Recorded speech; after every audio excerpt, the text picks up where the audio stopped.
शक्ति, मां शक्ति, मां शक्ति।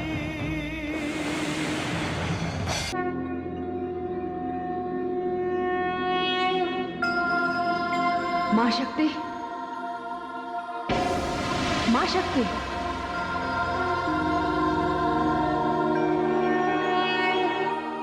क्या बात है महादेवी, आप इतनी अशांत क्यों हैं?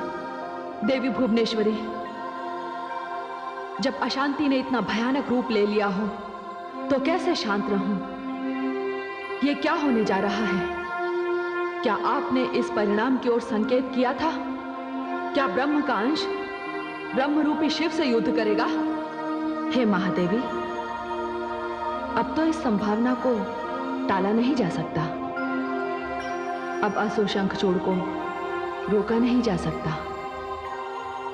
शंखचूड़ के विचार में जब तक कैलाश, ब्रह्मलोक और विष्णु लोक पर विजय प्राप्त ना कर ली जाए, वो विजय संपूर्ण विजय नहीं कहलाएगी। किंतु हे मां शक्ति, यह तो एक विनाशकारी युद्ध होगा। हां, होगा। जिन देवियों सरस्वती, गंगा और लक्ष्मी ने एक दूसरे को श्राप दिए, उन्हें इस परिणाम की आशंका भी नहीं रही होगी। हे देवी महाकाली, जिस प्रकार वरदान देने वाले को वर देने से पहले भली भांति सोचना चाहिए, उसी प्रकार श्राप देने वाले को भी भली भांति विचार कर लेना चाहिए। देवियों को मानव जैसी भूलें नहीं करनी चाहिए, सोच समझकर निर्णय लेने चाहिए। हे मां शक्ति, इस भयंकर युद्ध को अब रोकेगा कौन? क्योंकि ब्रह्मा जी के वरदान के अनुसार शंखचूड़ तो मर ही नहीं सकता। हाँ महादेवी, किंतु जिन ब्रह्मा ने शंखचूड़ को वरदान दिया है, उन्हीं ब्रह्मा ने उसके भाग्य में मृत्यु भी लिख दी है। शंखचूड़ ने अपना भाग्य लेख अधूरा ही पड़ा है, शेष तो भविष्य के गर्भ में है। हे मां शक्ति, तब तो इस बार या तो ब्रह्मा जी की लेखनी पराजित होगी या मृत्यु शंखचूड़ से हार जाएगी। हे महादेवी, इतनी व्यग्रता अच्छी नहीं। अब देखिए आगे कैसी स्थिति बनती है। समय के करवट लेने की प्रतीक्षा कीजिए। माताश्री, माताश्री, माताश्री, माताश्री। क्या बात है पुत्री, तुम इतनी घबराई हुई क्यों हो? उन्हें ऐसा करने से रोकिए माताश्री। पुत्री, किसकी बात कर रही हो? किसे रोकना है और क्या करने से रोकना है? अपने पुत्र को रोकिए पिताश्री।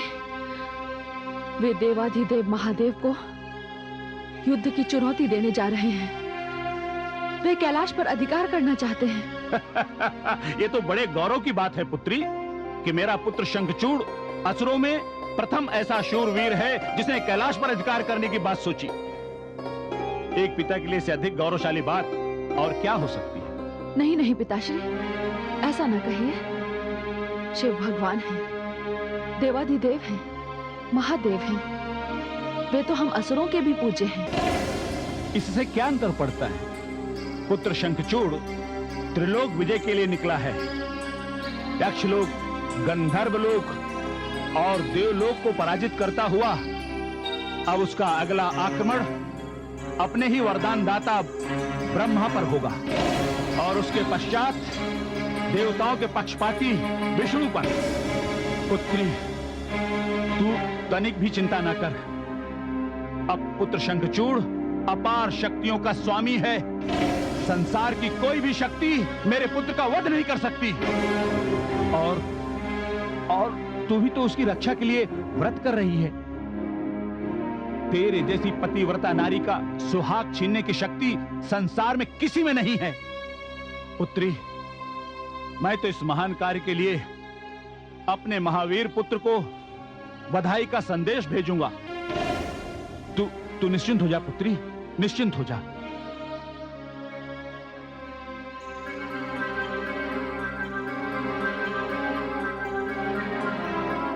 हे भगवान, मैं क्या करूं? किससे कहूं अपनी विपदा? किसके पास जाऊं? हाँ, एक मार्ग है, शिव।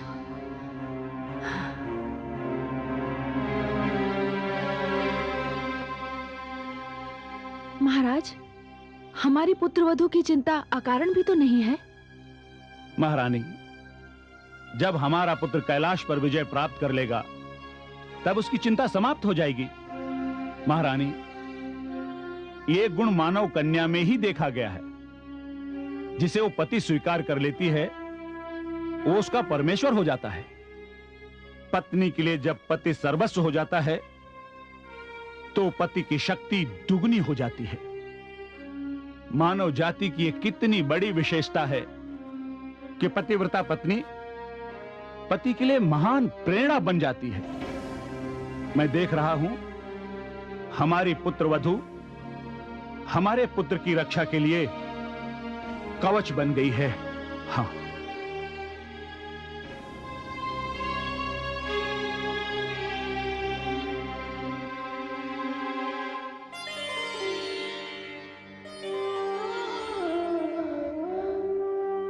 हे नारायण, हे वासुदेव, अब तो आप ही मुझे इस संकट से उबार सकते हैं। कोई ऐसा उपाय कीजिए प्रभु, जिससे मेरे पति ये अनर्थ करने से रुक जाएं। उन्होंने विनाश की ओर अपने पग बढ़ा दिए हैं। हे नारायण, हे वासुदेव, मैं जानती हूं कि देवाधिदेव महादेव को चुनौती देने का अपराध तो क्षमा हो ही नहीं सकता।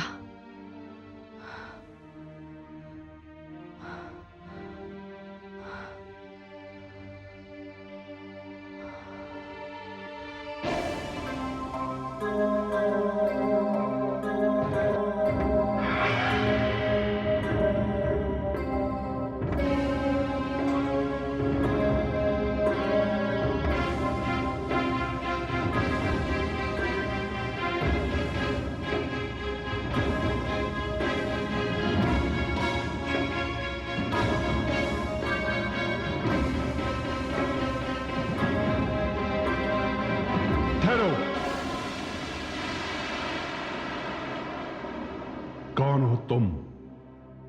मैं तीनों लोगों का स्वामी असुरराज दंभ का पुत्र शंखचूड़ हूं। तुम कौन हो? मैं वीरभद्र हूं, शिव का गण और वीरता का साकार रूप। तुम बताओ क्या कार्य है? अपने स्वामी से जाकर कहो कि यहां से भागकर कहीं और शरण ले ले। अब कैलाश पर मेरा अधिकार होगा। मेरे स्वामी का आदेश है कि कैलाश पर हिंसा ना हो। मुझे उनकी अनुमति नहीं है, अन्यथा तुम्हारे इस दुस्साहस के उत्तर में तुम्हारे सिर पर भी तुम्हारा अधिकार नहीं रहता। वो अभी और इसी समय धूल चाट रहा होता। चला जा यहां से। तू वीरभद्र के क्रोध के सामने टिक नहीं पाएगा। तू मेरी शक्ति से परिचित नहीं है, इसीलिए ऐसी बातें कर रहा है। जा रहा हूं, किंतु ध्यान रहे, आज तक मैंने जहां जहां भी आक्रमण किया है उससे पहले उसकी चेतावनी भी दे दी है। तुझे भी चेतावनी दे रहा हूं। आज अकेला आया हूं, कल अपनी सेना के साथ आऊंगा।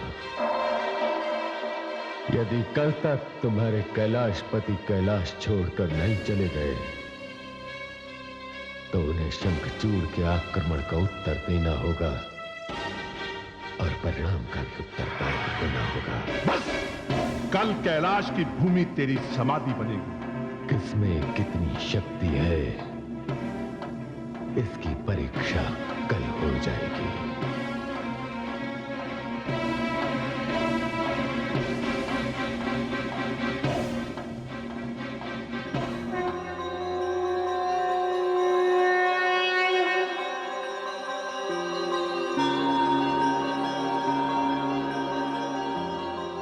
कौन था पुत्र? प्रणाम प्रभु।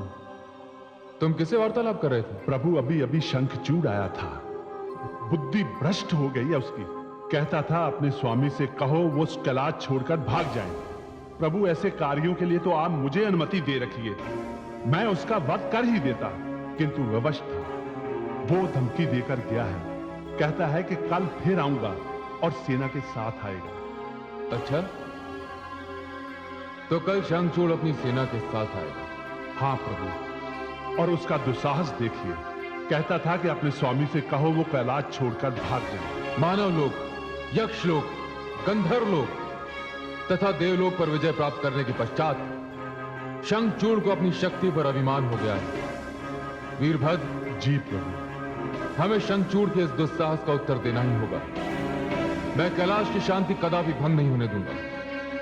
ये क्षेत्र ऋषि मुनियों, साधकों और आचार्यों की साधना भूमि है। प्रभु ये कार्य आप मुझे अकेले ही करने दीजिए, मैं शंखचूड़ और उसकी सेना को अकेले ही देखूंगा। नहीं पुत्र, तुम शंखचूड़ के विषय में कुछ भी नहीं जानते। मैं उसके अभिमान के कारण से भली भांति परिचित हूं। वो धनुष से निकले उस बाण के समान है जो पुनः अपने स्थान पर लौट कर आ नहीं सकता। उसे इस बात का झूठा विश्वास है कि उसकी मृत्यु किसी के हाथों हो नहीं सकती, और यही कारण है कि आज उसने स्वयं महाकाल को चुनौती दी है। अब देखना यह है कि इसमें कौन कौन से नियम टूटते हैं, कौन कौन सी आस्थाएं बनती हैं और कौन कौन सी आस्थाएं बिगड़ती हैं।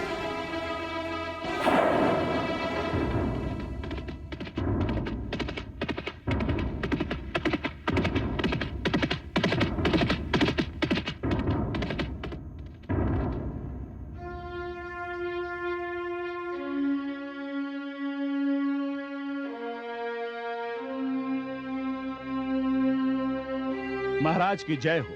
सेनापति, कल प्रातः सूर्य की प्रथम किरण के साथ हम कैलाश की ओर प्रस्थान करेंगे। उधर सूर्य का रथ पूरब दिशा से निकलेगा और इधर कैलाश पर हमारा आक्रमण देवताओं की सत्ता के सूर्य को अस्त कर देगा। किंतु ध्यान रहे, हमारे पिछले शत्रुओं की तुलना में यह शत्रु बहुत अधिक शक्तिशाली है। वैसे देवताओं को तो हमने धूल चटा दी है, किंतु सामना है अब उससे जिसे लोग देवाधिदेव महादेव कहते हैं। लोग ये भी कहते हैं कि जब वो अपना तीसरा नेत्र खोलता है तो प्रलय हो जाती है। स्वयं संहार का देवता माना जाता है। ये भी कहा जाता है कि उसके गण बहुत शक्तिशाली हैं। सेनापति, ये समझ लो कि तुम्हारा सामना साक्षात महाकाल से है, किंतु भय की कोई बात नहीं, घबराने की कोई आवश्यकता नहीं, चिंता का कोई विषय नहीं, क्योंकि मैं तुम्हारे साथ हूं। मैं तुम्हारे आगे रहूंगा।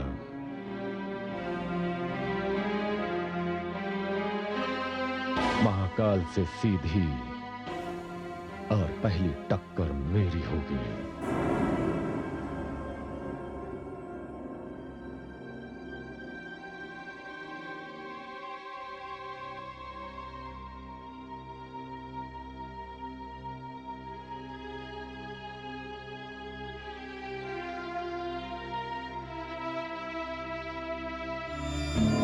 नारायण नारायण।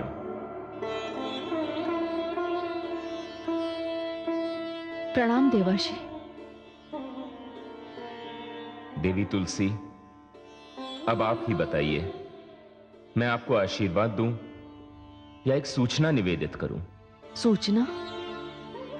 कैसी सूचना देवर्षि? देवी तुलसी, आप तो जानती हैं कि आपके पति असुर सम्राट शंखचूड़ ने पहले तो कैलाशपति भगवान शिव को कैलाश छोड़ने की चेतावनी दी थी, किंतु अब वे अपनी सेना के साथ कल प्रातः सुबह की पहली किरण के साथ ही कैलाश पर आक्रमण करने जा रहे हैं। देवर्षि, वे शंकर से युद्ध करेंगे? देवाधिदेव महादेव से युद्ध करेंगे, महाकाल से युद्ध करेंगे, जिसे आज तक कोई जीत नहीं पाया, उसे पराजित करने का विचार उनके मन में कैसे आया? देवर्षि, ये तो सभी जानते हैं कि शिव के सामने कोई वरदान, कोई विशेष अधिकार टिक ही नहीं सकता। शिव एक ओर और संसार की सारी शक्तियां दूसरी ओर। देवर्षि, ये क्या हो गया है मेरे प्राणनाथ को? मुझे तो भय लग रहा है कि मेरे स्वामी का ये अभियान किसी अनर्थ का रूप न ले ले। देवी तुलसी, आपकी आशंका पूर्णतया सत्य है और आपका भय भी उचित है देवी तुलसी। ये युद्ध अपने साथ विनाश लाएगा और क्षमा करें देवी, इस युद्ध में आपके सुहाग पर भी आंच आ सकती है। नहीं, नहीं देवर्षि, तो फिर मैं क्या करूं? आप ही कोई मार्ग बताइए देवर्षि। देवी तुलसी, आपके अतिरिक्त और कोई भी संघर्ष को नहीं रोक सकता। आप स्वयं रण क्षेत्र में जाइए और अपने पति को इस विनाशकारी युद्ध को प्रारंभ करने से रोकिए। देवी तुलसी, इस युद्ध के परिणाम की प्रतीक्षा करना विनाश को आमंत्रित करने के समान होगा। आपने सत्य कहा देवर्षि, आपका आदेश शिरोधार्य है।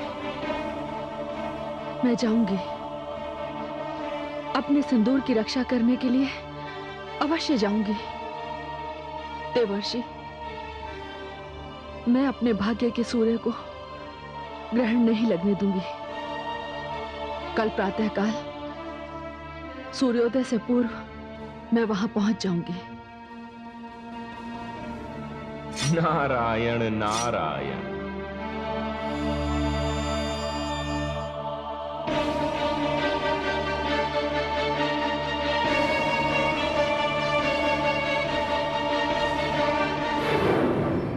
प्रिय वीरभद्र, ये युद्ध आवश्यक है। प्रभु, सूर्य उदय होते ही वो दुष्शंखचूड़ कैलाश पर आक्रमण कर देगा।